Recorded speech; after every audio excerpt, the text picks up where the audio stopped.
say Elizabeth and Bloomberg, that's what's going to show up on TV in the morning instead of my answer on rural health care. What do you think matters more to the people of this country? The health care answer. What matters here in South Carolina, when you look at the demographics, as you well know, is 60% of the Democratic electorate is expected to be African American. And in the beginning of this race, and obviously the first two contests, there weren't.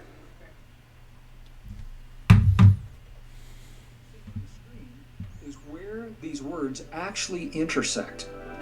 So what you're seeing is a place in the code where the name Yitzhak Rabin is actually spelled out vertically. And you see that horizontally, the phrase assassin who will assassinate, very specific, spelled out horizontally, and it intersects the name of the man that this information is directed to. Well, the information goes beyond just saying assassin who will assassinate. The time of day is encoded in the Torah code. The name of the assassin, his name was Amir. Amir is encoded in this. The street upon which the assassination occurred, it's all encoded in this Torah code. And Yitzhak Rabin, when he was told that the information of his death was encoded in the Torah, what he said is, if it's in the Bible, then it is meant to be, and I'm going to go forward with my plans as originally made. He did, and the outcome was what we now know as history. Now, one of the questions that has come up is, what if Yitzhak Rabin had heeded the warning? What if he had not made the public display on the day that he did? What would the Bible code tell us about that? Well, when that query was entered, very interestingly, it still came up with his name. It still came up with assassination across the name, and off to the side it said assassination delayed. Assassination delayed. Somehow the Bible code knew that it would not happen precisely on that day. Now I'm going to give you some other examples of how this works, but the point here is that this information is encoded in a document that was given to the people of the earth 3,000 years ago. How could this be possible? How is it possible to encode so many potentials of so many outcomes in such a precise way for all of the people of the world? And I'm going to reemphasize this. Every name that has ever been entered is in the code. And the details, my details, where I lived, who my parents were, how old I was when my family split up, all of this information, all this is in the code for me, and it is for you as well. There are other examples of what we find in the code. The time and the date for the atomic detonation of Hiroshima. You're seeing this on the screen right now. The exact date, 1945, the words atomic holocaust. Look at how they cross. The assassination of President John F. Kennedy. It's in the code. And this is an example of a little bit of a diagonal. You can see the word Dallas in the diagonal, and you see his name as the vertical, and you actually see the words to die. It says to die, referencing both of these things together. September 11th, that I spoke about a couple of episodes earlier, it's in the Bible code. I'm not surprised because this is such a significant event. But I want you to see on the screen, look on your screen, and you can see how it's encoded. The word Twin Towers is vertical. What you see is the word knocked down, or the words knocked down twice in the word airplane, all within statistically significant relationships to what we're seeing here. Now, one of the things that the scholars believe, the mathematicians, they believe that although they're onto the code, they are not completely onto the code, that they haven't completely solved it, because what we're looking at are fragments or bits and pieces. But that may be because that is the way that this code was designed. It's not designed to predict the future. It is designed to tell us the consequences of our choices. Even the election of President Obama is in the Torah codes. So there's a very famous image of Obama actually looking at the great Isaiah scroll. This is the most complete of the Dead Sea Scrolls. It is completely unrolled on the replica of a large Torah vertically in the Shrine of the Book Museum. Obama is looking, and it is believed that he was looking to see where his name and the details for his election and his presidency and the outcome were contained in the Torah codes. So this is so fascinating to me because when we look at the words themselves, the words tell a story and a language that we recognize. Underlying that story, the mathematics are telling another story on a deeper level. That is the mystery of the Bible code. Now, I want to be very clear, once again, that the code doesn't tell us what is going to happen. It talks about potentials. And one of the potentials, and this is, I think, the most powerful thing we can know about the Torah codes, about the Bible codes, is that whenever the Bible code shows something frightening that is possible, that is potential in our world, next to that frightening possibility, there is always a phrase that gives us hope. And the phrase is this: when we find the most frightening examples of atomic holocaust or war or pandemic or whatever it is, the Bible code always comes up with the phrase, will you change it? Will you change it? This 3,000-year-old code is not only telling us what the consequences may be for a choice, it's telling us that we have the opportunity to change that outcome. Will you change it? So beautiful, so powerful. The last example of the Bible code that I want to share with you was one that impressed me so deeply. And you're seeing it on your screen right now. It is the part of the code that says that the code itself was sealed until what is called the end of time. Now, the end of time, many people interpret as the end of the world, but that's certainly not how the Mayans interpreted it. It's not how mathematicians interpret it. And if you understand cycles, it's not what the cycles are telling us, because the end of one cycle, by definition, is always the beginning of the next. It's the beginning of what comes next, of the new. We are living the close of a great cycle of time, a 5,125-year cycle, and by definition, the beginning of a new cycle. We're living the end of time. And it's only now, at the end of time, when our computers and the mathematics have come together in a way that allows us to unlock the mystery of this code and to reap its benefits. The code is sealed until the end of time. And that's what we're seeing in the code that you're seeing right now, and the word computer is right next to it. So once again, the Torah code is telling us about what's possible in our lives. If time is actually a program running under the operating system of the divine matrix, as we expressed in a couple of episodes prior to this one, then the Torah code, the Bible code that we have just explored, can be thought of as the manual that tells us what is happening within time. The Torah codes are the manual for the possibilities within time. So once again, we've covered a tremendous amount of information in this episode. To bring us all together, the beauty of understanding the Torah code is that the Torah code is the map of possibilities within the program of time running under the divine matrix. We are part of that program of time, and we are subject to the rules and the laws of time until we understand them. And then we also understand that our biology gives us the way to hack time. We can short circuit the processes. We can short circuit these cycles when it comes to the healing of our bodies, for example, or the peace between nations. And all of this is possible because we are now unlocking the mystery, and we're telling a new human story. And it's a story of us and our relationship to the matrix that underlies all reality. Whether we're looking at the big events of the world or the details of our everyday lives, everything that we experience, it's happening within possibilities already coded into the ancient map of time, into the Bible code. The scientific key to choosing our possibilities was preserved in some of the most ancient and indigenous languages of the past. In the next episode, we'll discover that key, how it works, and what it means in our lives. So I want to thank you for joining me today for this episode, and be sure to tune in for our next all-new episode of The Divine Matrix, bridging time, space, miracles, and belief.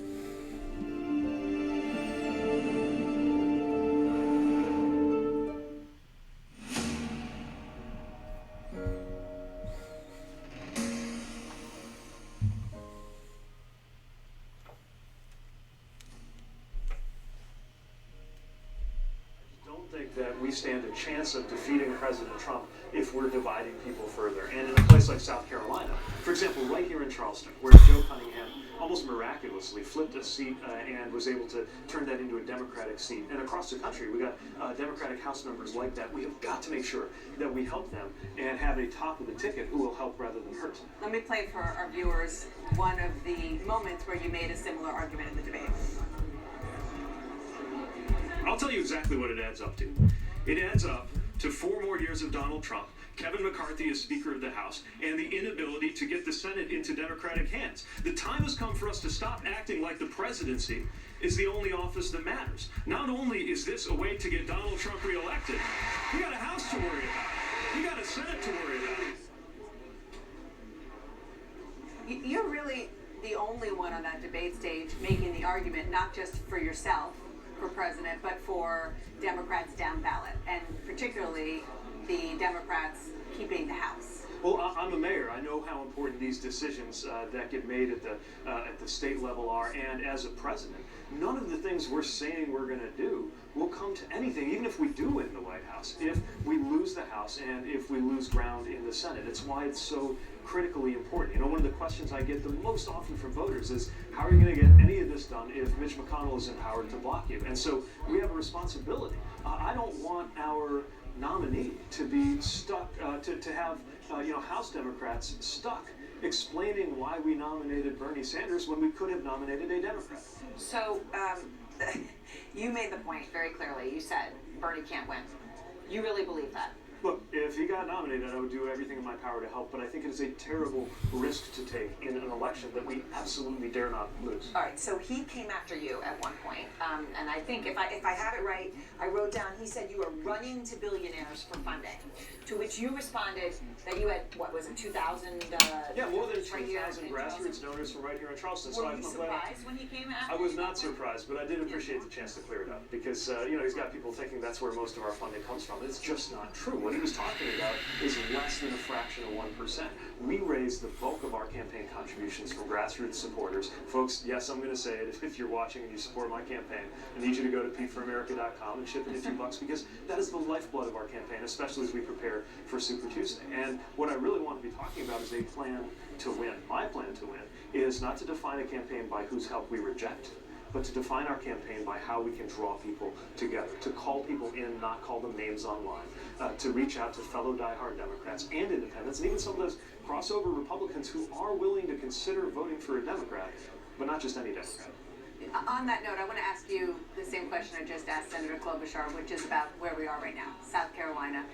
About 60% of the electorate is likely to be African American. You have not done well so far with African Americans. How are you going to turn that around here? And then, if continuing on more broadly in other states where it matters. I mean, it's historically very important for Democrats to get that vote to be the nominee. Well, tonight was a great opportunity to get my message out to black voters who I think have often felt taken for granted by politics as usual, to talk about the Frederick Douglass Plan, my comprehensive vision that was shaped by black voices, not me sitting in a room, about how we can deliver economic empowerment, how we can deliver real criminal justice reform, voting rights, and all of the other things that need attention.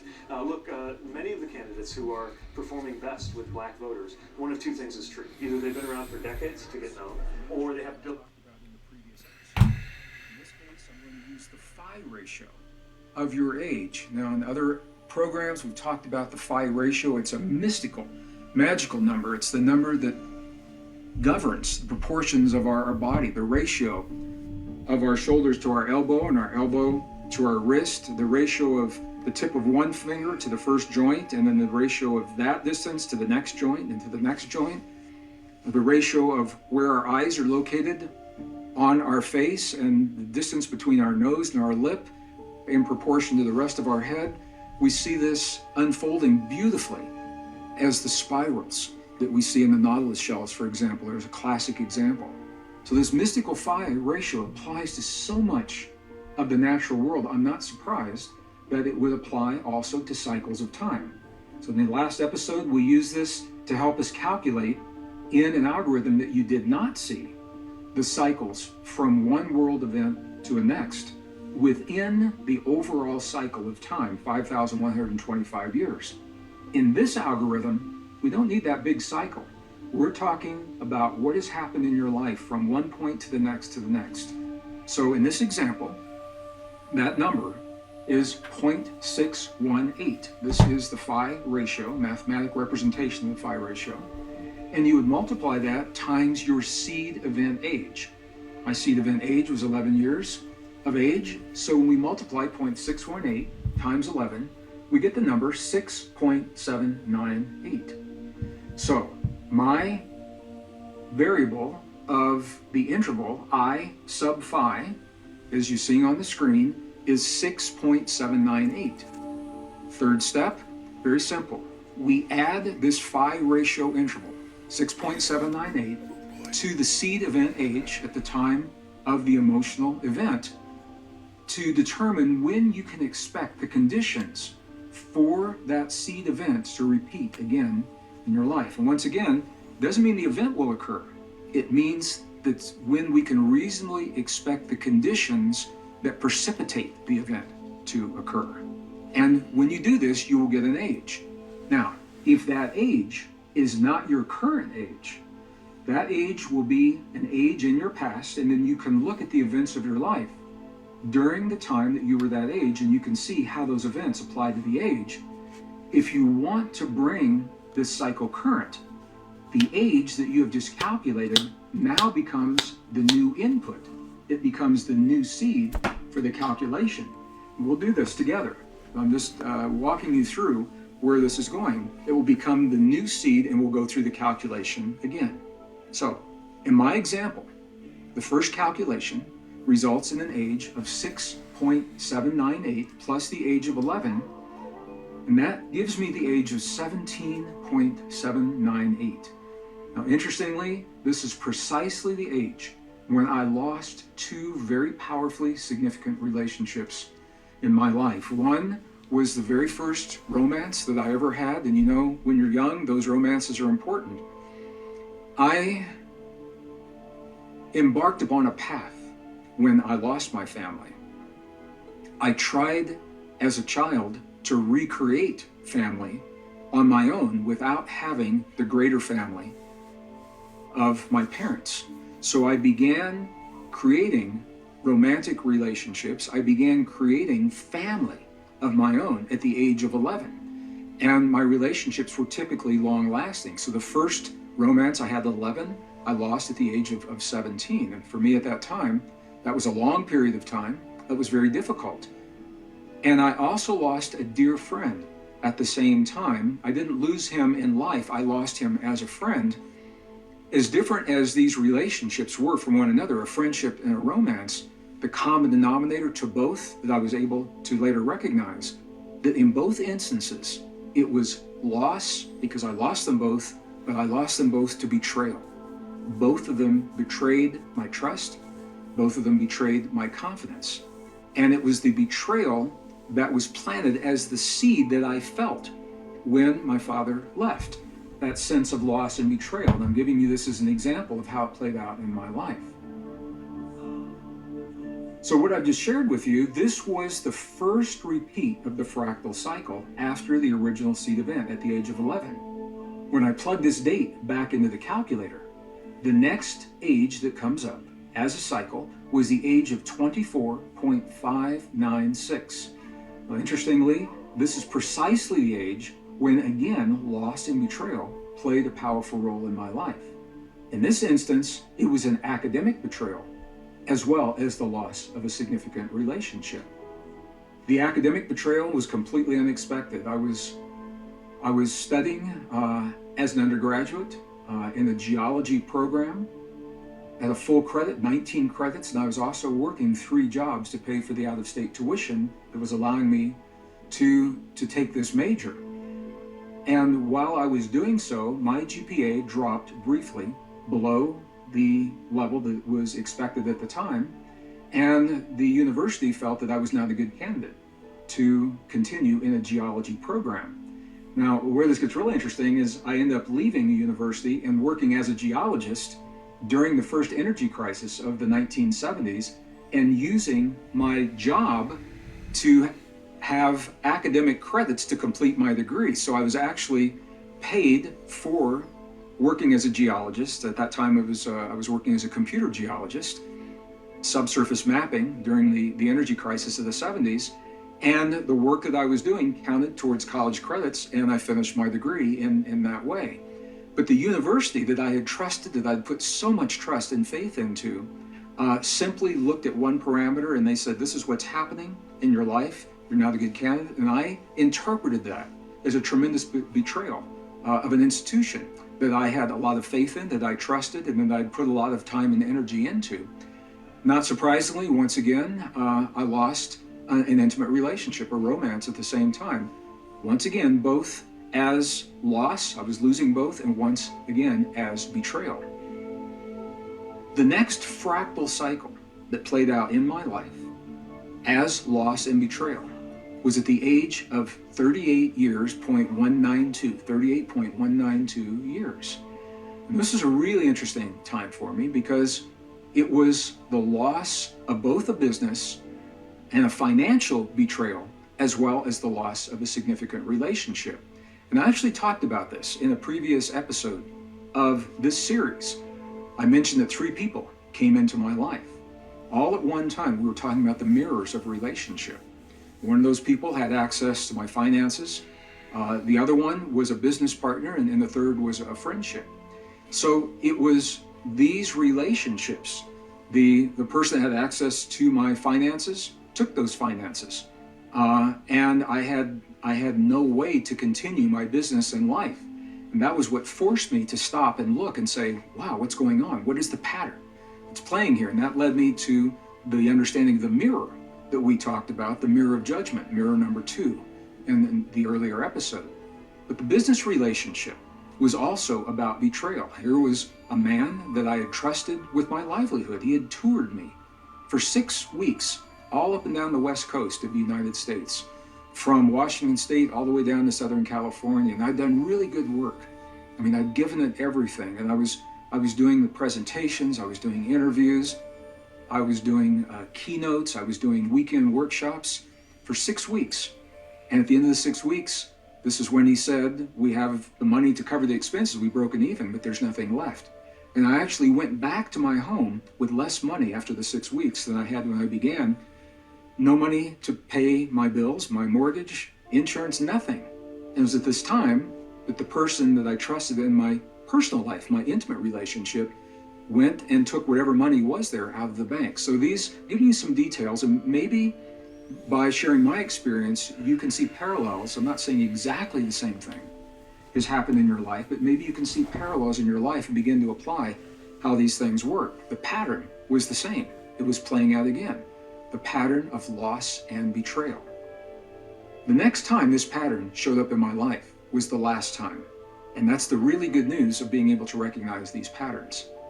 I was 44.99 years old when this pattern repeated in my life. So from the time that my father left at the age of 11 until the age of 44, those essentially 3 decades is where the pattern repeated again and again until I had the wisdom to recognize it. At the age of 44.99 years, there was again a loss and a betrayal. It was a business betrayal followed by the healing of a friendship and the healing of that business relationship. And that is what changed the pattern. The loss occurred, but I had changed the way that I perceived the loss. In the past, I had simply cut the ties with those relationships and moved on. And this time I did something different. This time I went back and I talked to these people. And I said, look, we have a history, we're friends, we've been through this together, what's happening? And it was the ability to consciously communicate in a way without judgment. And there's a whole story, a whole workshop about how I arrived at that place. It has to do with the mirrors of relationship. But it was my ability to reconcile what had happened without the judgment that freed me from the cycle. Now, I just want to talk to you a little bit about how this works, because it's fascinating. I mentioned that the patterns will repeat again and again until something changes the patterns. One of the things that allows those patterns to repeat, and I'm going to go back to the mirrors, one of the things that allows those mirrors to show up again and again and again in our lives, the mirror of judgment, for example, It is the judgment itself. The judgment, when we judge our experiences, that judgment is like a magnet. It is an energetic magnet that promises that the same experience will come to you again and again and again until you demagnetize the experience, until you release that judgment. Once you do, and this is so powerful, once you release the judgment of one experience and one relationship in one place in your life, there is what is called the cascade effect.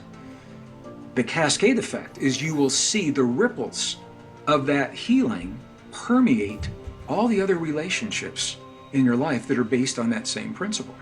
So the judgment in a business relationship, for example, once it's healed, or the judgment in an intimate relationship with a partner or a spouse or with a sibling, once that's healed, that healing ripples throughout your work, throughout your friendships, throughout your business relationships, throughout every relationship you have, without going to each relationship individually and saying, okay, this one's healed, okay, this one's healed, this one's healed.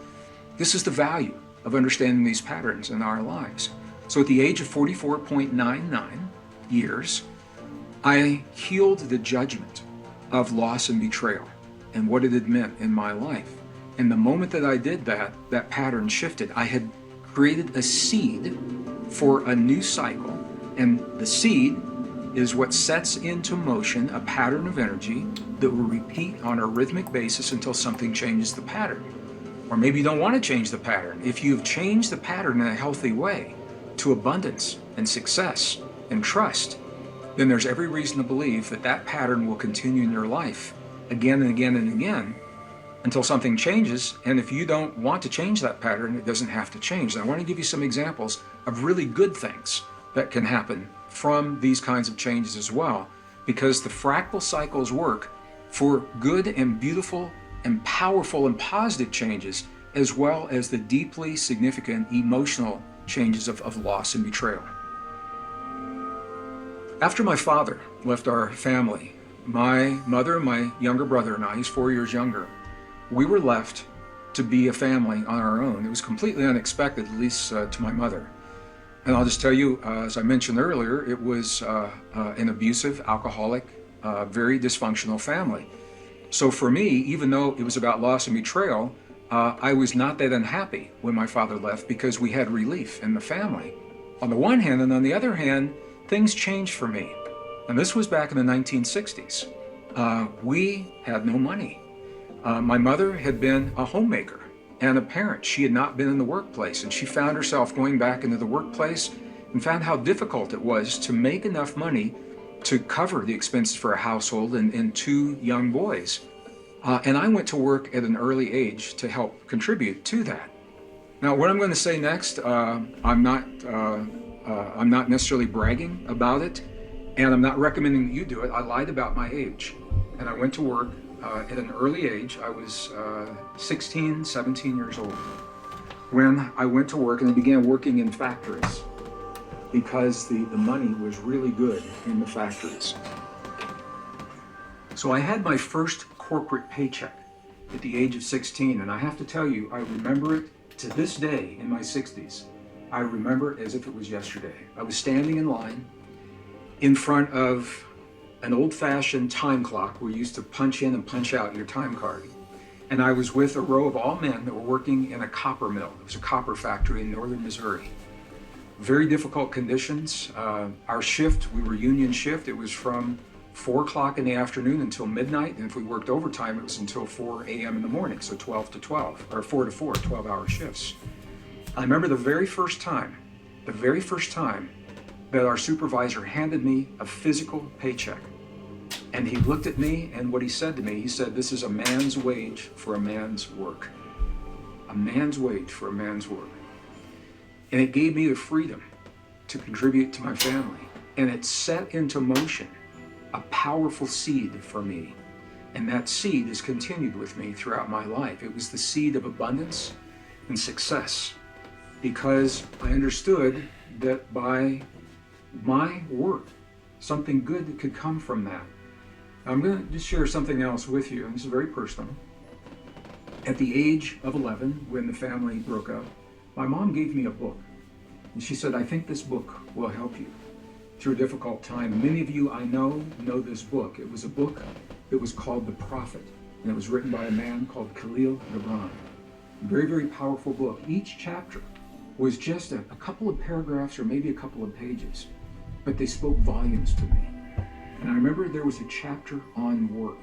And Khalil Gibran, he ended that chapter by simply stating, work is love made visible. Work is love made visible in life. And every job that I took, whether I was loading boxcars with cat litter in 50-pound bags, or working in a copper mill, or working in a fabric mill, or working in a restaurant, no matter what it was, for me it wasn't about the work. It was about my love made visible. How good of a job could I do no matter what I was doing? And that thinking is part of what this seed was all about. It's why that paycheck at 16 was so important. So I just want to share with you, at 16 years old, I planted the seed for abundance and success, and that seed continued. At the age of 25.88 years, I had my first corporate position. I was hired to work in the corporations as a geologist, and I've shared that story with you from what happened in the universities. The next fractal, and that 25.88, it's exactly on the fractal cycle. The next fractal cycle, using the time code calculator, the next age was exactly 35.7 years. 35.7 years is a very significant year for me. I was working in the corporations during the Cold War.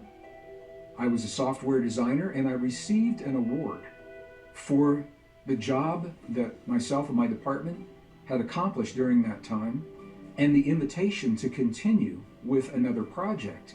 And I knew that I would not be there to see that project through.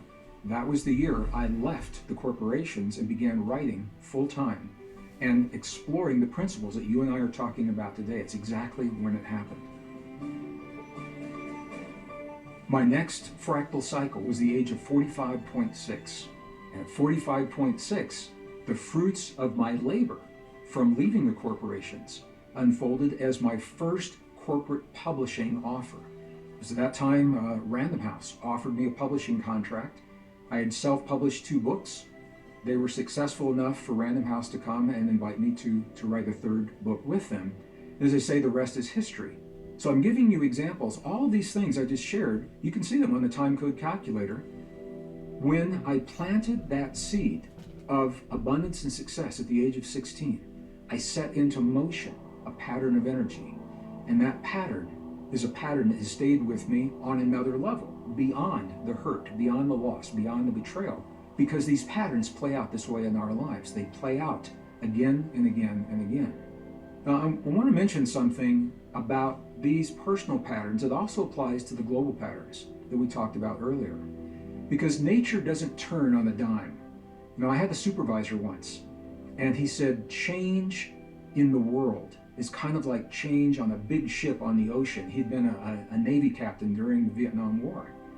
And he said, when a battleship wants to turn around and go back the other way, it doesn't turn on a dime. It makes a big, long, slow turn to begin going back the other way. Our cycles tend to work this way as well. They don't end at midnight on a specific day just because the cycle says it ends. What's really interesting, and again, this applies to your personal cycles as well as global cycles, is that there is a buffer that I mentioned in the last episode. What I did not mention then, and I'd like to share with you now, is how to calculate that buffer, what it's determined by. The buffer between when one cycle ends and the next begins, where that choice point lies, it is determined by a factor of how long the original cycle is. And I want to give you the number for that factor. So the factor that is applied to the length of the previous cycle is a fraction. It is 0.0070243. I'm going to say this again. 0.0070243. If you apply that fraction to the length of the cycle you've calculated in years, it will tell you approximately how long the buffer for that cycle is. And the conditions for the previous cycle, as well as for the new ones, are both happening during that period of time. This is your choice point. This is when your choices become most potent. And once again, you can choose at any time. We have free will to choose at any time. But if you want to stack the deck in your favor within the rules of nature's rhythms and cycles, the choice point is the place to do just that. So the value of everything we've just done in this episode for personal cycles, and what I'm going to say applies to the global cycles as well, is first to even recognize that these cycles are playing out, that things are not just happening for no reason. You know, if there's a lot of chaos in your life or a lot of chaos in the world, it's not that your life is coming apart at the seams for no reason, or if the world is falling apart for no reason. We step back and look at the big picture. We're able to see that all of the chaos that we see up close actually falls into patterns of beautiful order that makes sense from the larger scale. So that's the first thing. The second thing is when we begin to recognize the patterns, we also begin to see where the patterns end, where they begin. All of a sudden, these are the aha moments. First of all, you say, aha, wow, look at that pattern as played out in my relationships, in my most intimate relationships. Look at the patterns of sabotage, where I've sabotaged myself, based upon events that happened so long ago, I don't even remember when they were. Or look at those patterns of loss and betrayal. And third, when we recognize those patterns, we recognize, once again, the places where our choices are most potent. So the key to everything that we're saying right now is to recognize, number one, that these patterns exist, but number two, you and I are not slaves to these patterns. These patterns direct general fields of energy, and when the conditions of a seed event may repeat in our lives, we are free will beings in this world, and we have the opportunity to make our choices at any time when we recognize that the patterns are actually playing out. So we've just covered a lot of ground, and I'm going to acknowledge that for a lot of people, this is a very, very different way to think about our world as well as our lives. So I want to reiterate a couple of points as we go into the next episode of the Divine Matrix. When we talk about the cycles, these are rhythms and patterns that are playing out. However, they do not dictate precisely what happens in our lives. They simply show us when the conditions, the opportunities for events to unfold are appearing in our lives. Once we recognize these natural rhythms and these natural cycles, we can work with the rhythms, work with the cycles to bring about positive change in the world as well as positive change in our lives. Whether the cycles are playing out on a smaller scale, at the personal level, or on the large scale, the global level, our lives are unfolding within the container, the Divine Matrix. In the next episode, we'll explore the 3,000-year-old map of time that holds the key to where the cycles lead and the secret to our personal as well as our global destiny. Thank you for joining me for today's program, and be sure to tune in for our next all-new episode of the Divine Matrix, bridging time, space, miracles, and belief.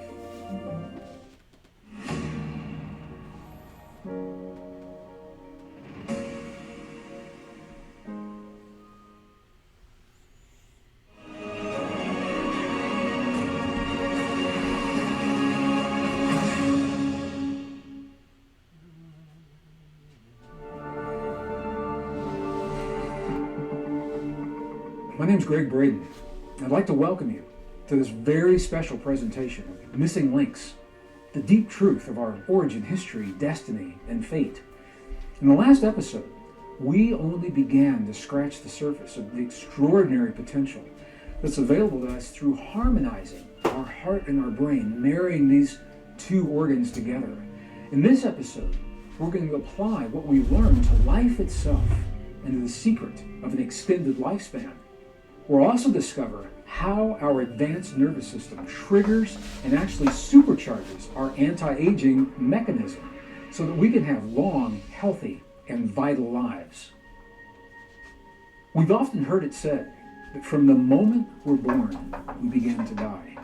You know, I know what the intention is around that, and I know where people's thinking comes from, because they're referencing the aging process. But I want to tell you, there's a consequence to thinking that way, and it's a consequence that we probably would never consciously inflict upon ourselves, because our bodies respond to those kinds of thoughts. The new science is showing us something very, very different. It's actually more accurate to say that from the moment we're born, we begin to heal. Here's where that thinking is going. There is a huge difference between thinking of life when we come into this world as a finite amount of experience that we use up gradually over time. Okay, there's a big difference between that and thinking of life as a living entity that is always constantly replenishing, rejuvenating, and healing itself. If you think about it, this is a huge, huge difference. Because when we think about life as a finite quantity, we have set into motion an expectation, maybe a subconscious expectation, that every day, every year, every decade, we're using a little bit more, a little bit more, and a little bit more. And I'm not saying it's right, wrong, good, or bad. I'm saying it's all about how you choose to live your life. If you choose to live a healthy and vital and a productive life well beyond what is typically accepted of the years that we see today, the 70 to 100 years that is the average in the Western world today, then that thinking has to change. This explains why when we see people that are typically of advanced age, they look like they are of advanced age. You ever thought about this? Have you ever thought about why is it that someone, when they are 100 or 110 or 114 years old, which is right now the oldest living person that is recorded in the Guinness Book of Records, 114 years old. When we see someone that is 114 and their eyes appear dull, they don't have that sparkle anymore, their physical coordination has begun to wane, their skin has lost that elasticity, and we look at them and they look like they're 114 years old. If we allow the mechanisms in our bodies to do what they're designed to do, there is, as I mentioned, this huge difference between thinking that we're using up life as we're going through life and embracing the fact that we are constantly replenishing the cells of our bodies. We know that the organs of our bodies heal and replenish the cells different rates. The stomach lining happens every day. The heart tissue, for example, happens less frequently. But we know that this is happening. What I want to talk to you about today is the mechanism that allows this replenishing to happen. What we know about it, what it means to us, what it has meant in ages past, and what it can mean in your life in the future. And to do this, I'm going to begin this conversation in Tibet. I've had the opportunity, I was blessed with about a decade of travel throughout Tibet in a time when it was very accessible. It was very easy to go into the Tibetan plateau and into the monasteries and the nunneries that have the wisdom, the records, the texts that record the wisdom, and also to be with the people who live the wisdom that's recorded in those texts.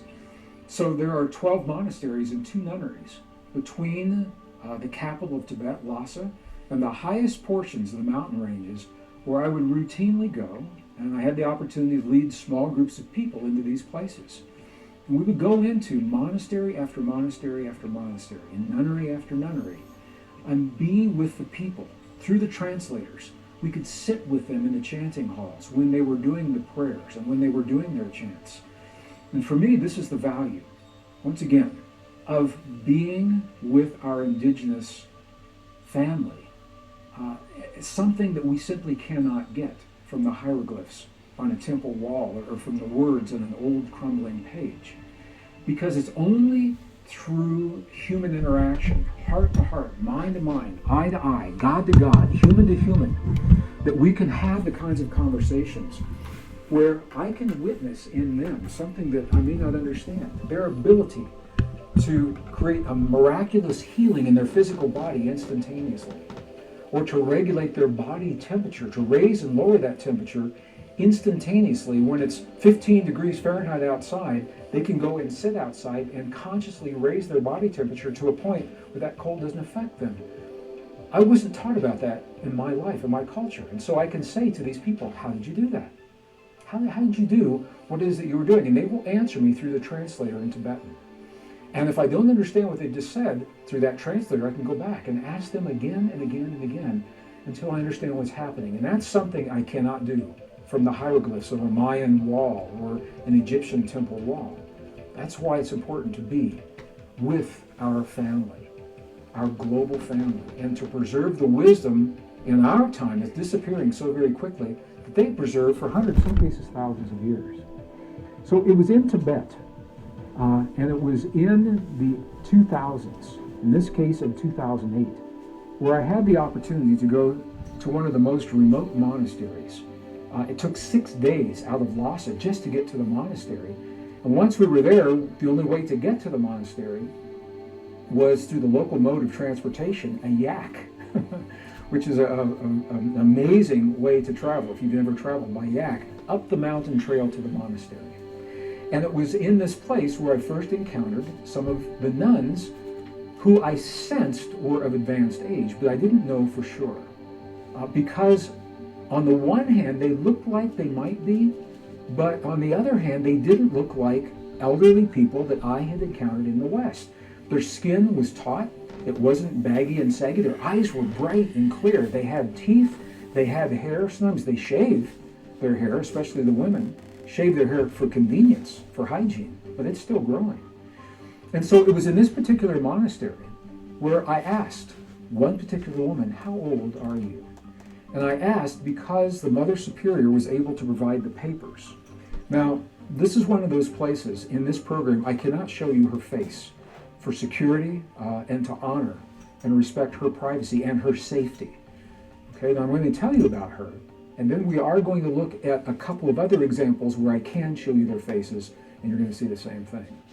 But it was in this particular woman, it was the first time, this is my tip-off, my clue, that longevity is possible in ways that we simply don't embrace in the West. We discount it, we call it a hoax, or we call it a fake.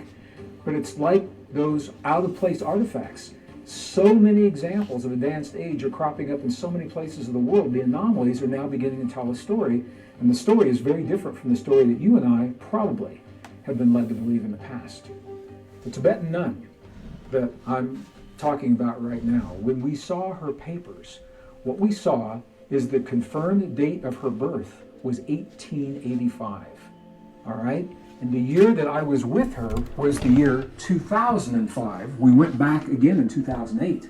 My first contact with her was in 2005. 1885 to 2005. That means I was looking into the eyes of a woman who's 120 years old. She did not look like 120 years old.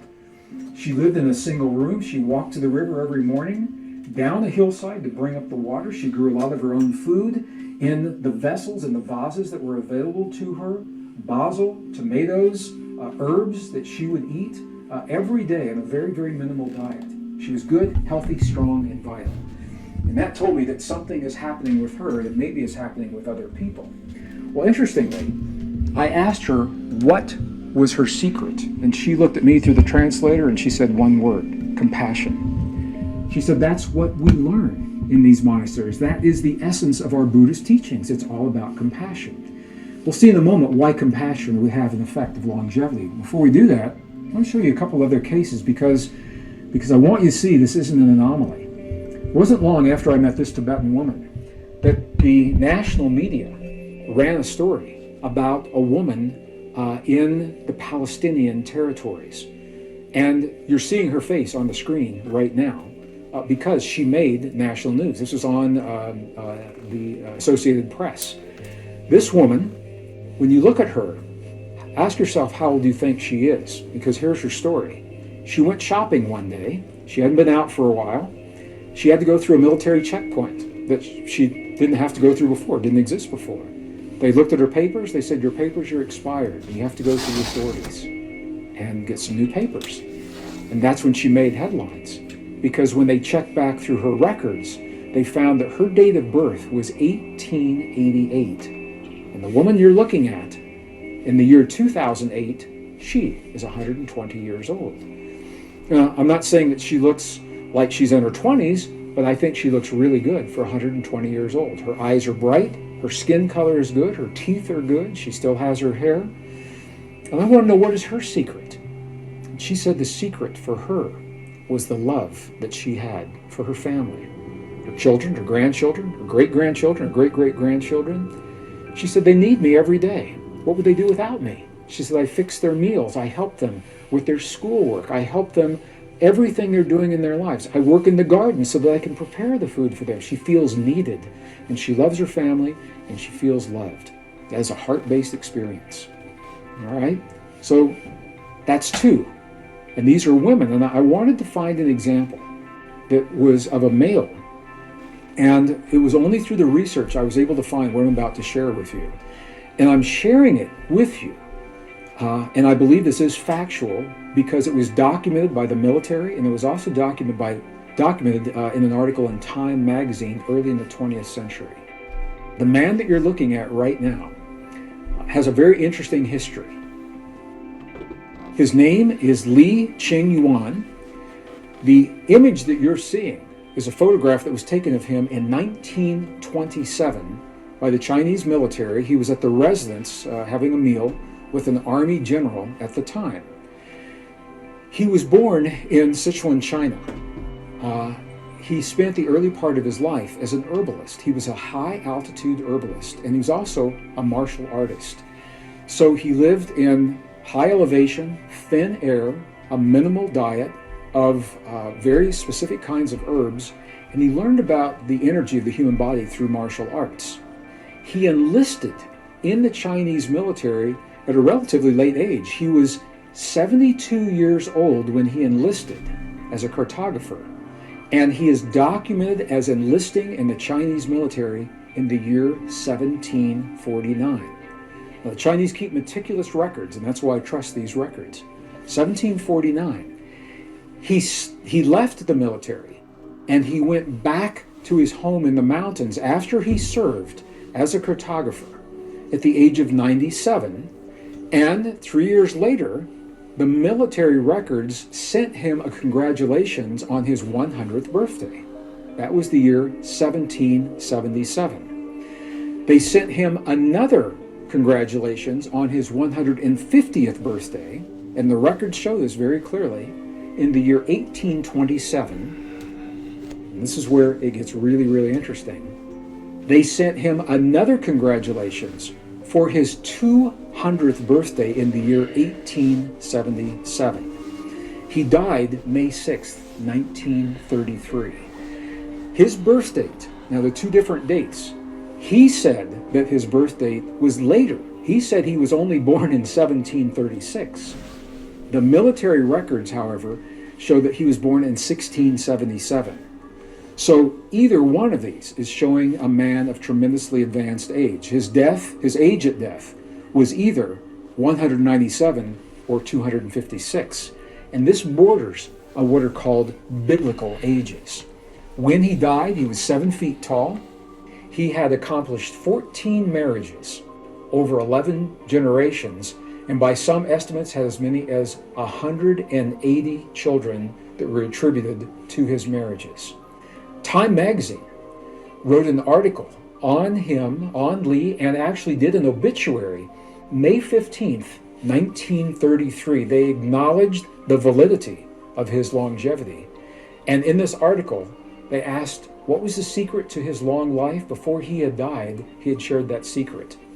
The secret, he said, was all about the heart. The secret was to keep a quiet heart. Now, this is not typical. I don't think it's the oldest, because the time that I have spent in Tibet, the monks and the nuns have told me that there are yogis that are much older. I'm not sharing those with you here, and here's the reason why. I cannot document it.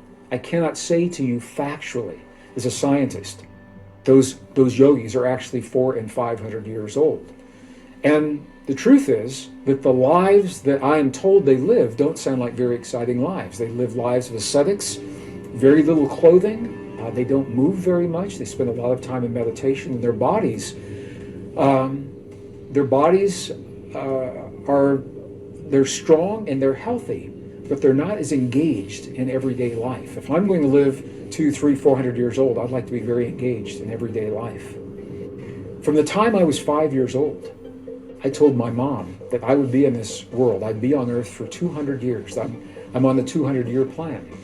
And well, Mom used to laugh when I would tell her that.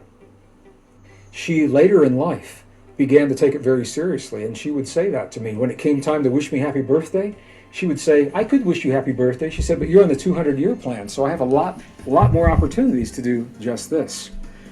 The point is, can we live beyond this traditional 70 to 100 years? Would we want to?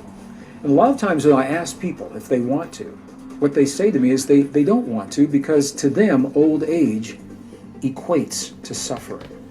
Old age equates to the body breaking down and the things that they've seen in their lifetimes. I want to say to you, right now, it doesn't have to be that way. The science is showing us this, and the indigenous traditions are telling us this.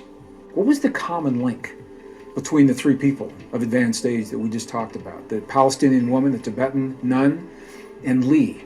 What was the common theme? And I gave it away already because I'm not good at keeping secrets. I gave it away. Each of them had a feeling. The Palestinian woman felt love for her family, and she felt that she was loved. The Tibetan nun felt the feeling of compassion. It's a heart-based experience. Lee said the secret was a quiet heart, feeling the feelings of calmness and serenity in his life. So the common thread for all of these, all of them are linked to a heart-based experience. And you say, well, why would a heart-based experience create this kind of longevity?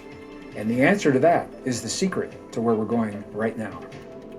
It probably comes as no surprise that a heart-based experience would have some effect on our longevity. But the mechanism is what I want to talk to you about right now. Because what you have just learned in the last episode, the ability to harmonize your heart and your brain in a very precise way, in addition to all of the benefits that we've already shared, is the underlying trigger to unlock the potential of longevity and vitality, healthy longevity in your life. And it all begins, not surprisingly, with our DNA and the chromosomes that we have talked about earlier in this program. Each time our cells divide, something really, really interesting begins to happen. Among the many interesting things that happen within the chromosomes themselves. In an earlier episode, I described how the tip of every chromosome, the DNA at the tip of every chromosome, has a special component called a telomere at the end. And I didn't talk a lot about those telomeres then because I knew I would right now. A telomere you can think of in just the way you would think of the shoelaces on your tennis shoes. Okay, if you look at the ends of the shoelaces on your tennis shoes, they typically have a little plastic cap over the end that keeps them from fraying and makes it possible for you to lace them through the eyes on your shoes. Well, the ends of your DNA, your telomeres, are the equivalent of those little plastic caps. And every time your cell divides, the chromosomes in the division process, they are incapable of completing division all the way to the end of the DNA. So what that means is, with each cell division, a little piece of the DNA breaks off. It's brittle, it breaks away, and it's lost. That is what the telomeres do. They are the buffer so that what breaks off is the telomere and not the information in the DNA itself.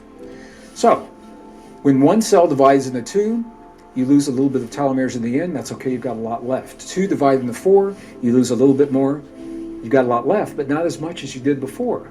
And you see where this is going. It goes on and on for a finite period of time until we reach a point where the telomere is so short or it is so weak, it can no longer protect the rest of the DNA. And when your cell reaches that point, we call it senescence, we call it old age, and eventually we call it death. Because the cell cannot preserve the information, the DNA cannot preserve the information, and because of that, it will allow itself to divide with bad information. All right, so that's the mechanism. Telomere shortening, it's directly linked to stress in our lives. And I want to say this to you directly. I'm going to read directly from the scientific document, so you know it's not my opinion. I want you to hear exactly what it is they're saying about this. In the Proceedings of the National Academy of Sciences, the title of this research article, it tells the whole story. Listen to the title: Accelerated Telomere Shortening in Response to Life Stress. What they're saying is chronic stress erodes the telomeres, it impairs the DNA replication, and it accelerates the aging. So this is peer-reviewed science saying in open paper what we're talking about right now. It is the stress of life. It can come from many places. It can come from the job, it can come from work, it can be emotional stress, it can be environmental stress, it can be psychological stress, it can be a healing crisis. There are all kinds of stress. So it's not the stress, it's about how we interpret and how we deal with that stress. When we are born, we have a very high complement of telomeres. What scientists tell us is when we're born, we have about 8,000 base pairs of telomeres to begin with. By the time we're in our 30s, we have maybe half of that number, and by the time we're in our 60s, we have maybe about a third of that number, typically. But the good news is all that can change, and you can direct how it changes in your life. The lifetime of a telomere and the lifetime of a cell are generally accepted to be about 40 to 60 cell divisions. So 40 to 60 cell divisions is generally the lifetime of an average cell, and this is what scientists tell us. It is the limit of that lifetime. And the limit actually has a name. It's named after the man that discovered the limit. It is called the Hayflick limit. Hayflick limit.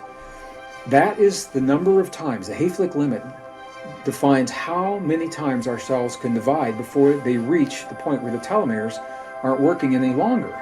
Interestingly, that Hayflick limit equates, if you take that number of cell divisions and how long they live, that equates to about 120 years of human life. So we're beginning to see why we do see people living up to 120 years. We don't see a lot after that because they have reached this Hayflick limit. The question is, can we increase that Hayflick limit? Are we bound to that limit? And the answer is yes, or we wouldn't be having this conversation. And the discovery in 2009 tells us why it's possible. In 2009, the Nobel Prize in Medicine and Physiology was awarded to three people, to Carol Greider, Elizabeth Blackburn, and Jack Szostak. They all worked together to discover an enzyme in the human body. Now think about this. This is 2009. That was just a few years ago.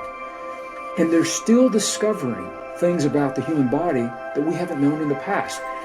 This new enzyme was mysterious at first. They found the enzyme. They weren't sure what the function was. But the only place they found the enzyme was hovering near the end of the telomeres. So they theorized maybe this enzyme has something to do with the telomeres, and if it does, maybe the enzyme has something to do with long life. So their discovery of this enzyme is what the Nobel Prize was awarded for. The name of the enzyme tells the whole story. It gives it away. Okay, the telomeres are what determine how long the cell can live and divide. The enzyme they discovered is called telomerase. And the purpose of this enzyme, the only purpose of the telomerase in our bodies, is to heal and repair the telomeres at the end of our DNA. The thing is, often our telomerase is not actively engaged in its greatest potential. It's dormant, or if not completely dormant, it is not as active as it can be. Well, what scientists found after they discovered the telomeres, they began looking into the function of the telomeres and the telomerase working together. And once again, not my words, I want to share with you the exact words of what it is that they found. The National Institutes of Health produced a series of articles in the year 2011. And I'm just going to share with you two direct sentences from that. Number one, they're saying that the telomeres shorten with age. They say telomere length shortens with age. That is a fact. Okay, the next sentence is the key, because they say the rate of telomere shortening can be either increased or decreased by specific lifestyle factors. What that means is that you and I have the ability to make choices in our lives that will either accelerate the aging process, senescence, old age and death, or we make lifestyle choices that breathe life and activate these anti-aging hormones and the telomerase in our bodies. And some of these factors you already know. Of course, diet, exercise, lifestyle, you know about those things. But there's another factor now that you already know, but you may not realize is impacting the duration of your cell life. And that is the technique of heart-brain harmony that we just learned in the last episode.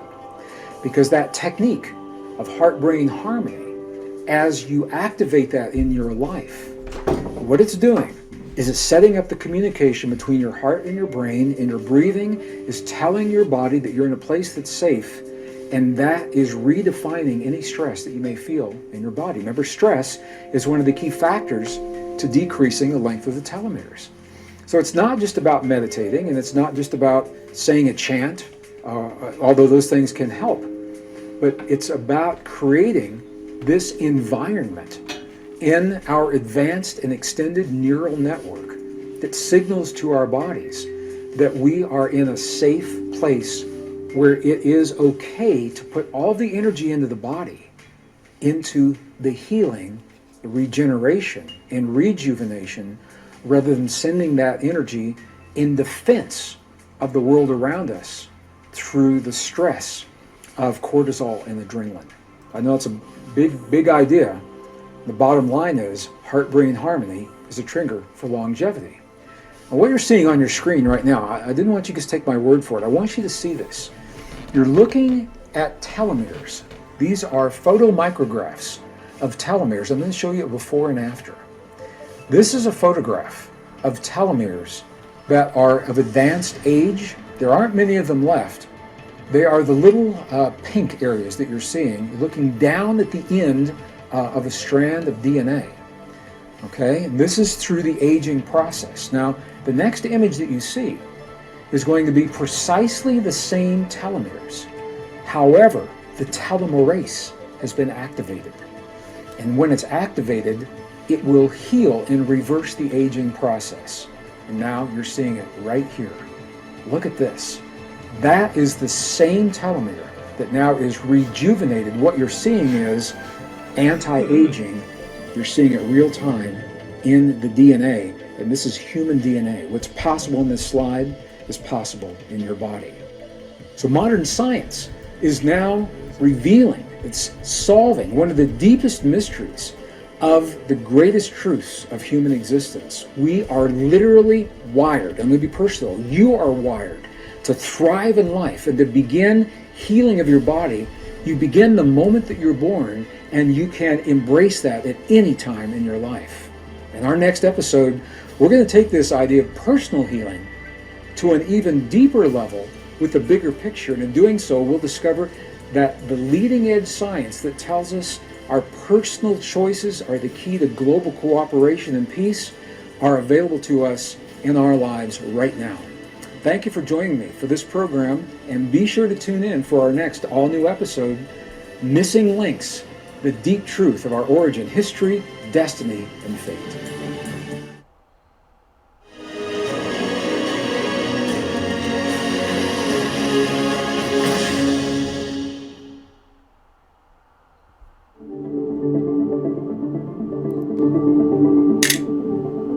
If you're watching this episode, I'm assuming that you have seen at least some of Missing Links. And one of the things that probably became very clear in those episodes is that we live in a world that's changing, and it's changing in ways that we've never seen before. We're in uncharted territory in many respects. We don't have a good guidebook to tell us how to navigate through the waters of change that we find ourselves in today. So the program itself laid out the science and some of the applications in terms of what that science means in our lives. But what I want to talk to you about right now is the specific examples of lifestyle and how we can change and adapt our lifestyle to this time of extremes. And I want to be very clear about the purpose. Some people are talking about how do we survive the changes. Itself, I laid don't know out about you, but science. for me, I want to And some of the survive. applications I wanna in terms thrive. of what that science That's means in our precisely lives. what these What I want to changes talk to you do. about right They now allow us is to thrive in an environment that's shifting because we've embraced the fact of that shifting environment. The topics. Some people talk about diet. I prefer to think of it more as nutrition. A diet brings to mind some kind of a regimen that we do for a period of time to achieve a goal. And when that goal is achieved, maybe we stay with it, maybe we don't. That works for some people, but for me, I prefer to think of it as a way of living and the nutrition that I give my body every day. So I want to talk to you about nutrition, exercise, supplements, and about the heart-brain connection that we've talked about in Missing Links. When it comes to nutrition, what the scientists are now telling us, and they think is new information, parallels very closely the wisdom of our most ancient and cherished spiritual traditions. And that is simply this: the closer that we can gather our nutrition from living foods, plant-based diet specifically, the more nutrition and the better quality of nutrition it creates for our bodies. Now, for a lot of doctors I know, they're saying it's like it's something new, but I want to share something with you. I mentioned in previous episodes that the Nag Hammadi Library, for example, the Gnostic texts, that library was edited in the 4th century by the Catholic Church, and there were at least 43 books we know that were either removed altogether or condensed and replaced. Among those books, the Gospel of Thomas, Thomas being the scribe that recorded the words of the master teacher, Jesus, as he spoke to his community. So this isn't about a religious man. This is about a master teacher answering for his community many of the same questions you're asking me. They were saying, Master, what is it that we should eat to bring strength and health to our bodies? How do we bring healing to our own bodies? What he said to his community was this. He said, the things that give life to your food will give life to your body also. And the things that destroy your food will destroy your body. I don't know about you, that cannot be any clearer to me. And the eloquent, masterful words spoken over 2,000 years ago, he's telling us what the best science of our time has found for today, that when we cook our foods, overcook our foods, when we hydrogenate them with oils, when they're processed through artificial ways of creating substances that really aren't food. If the food that we're eating doesn't come from a garden in the earth where you can identify it, it's probably not food. And I think this is so true. So the closer we can get our food to its natural source, the better quality of nutrition